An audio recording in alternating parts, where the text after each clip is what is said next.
ও বহুদিন পর বৃষ্টি ধরছে ঠিকই, বৃষ্টি ছাড়ে না। অবশেষে বৃষ্টির মুড়ে ঘুরতে বেড়ালাম আপনাদেরকে সাথে লয়ে, এবং আপনারা দেখতে থাকেন।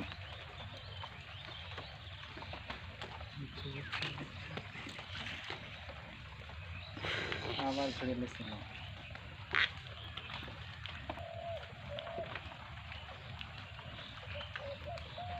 বৃষ্টি বৃষ্টি আর বৃষ্টি, খরায় মরছি, এখন বৃষ্টিতে মরতেছি না জানি। তবু মনে করি আল্লাহ পাকের রহমত বর্ষিত হয়েছে আমাদের এলাকার। বৃষ্টি হয়ে খুব উপকার হচ্ছে।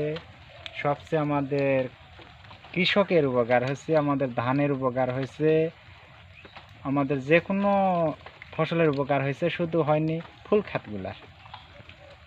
তবে ইনশাল্লাহ ওটাও ঠিক হয়ে যাবে আল্লাহ।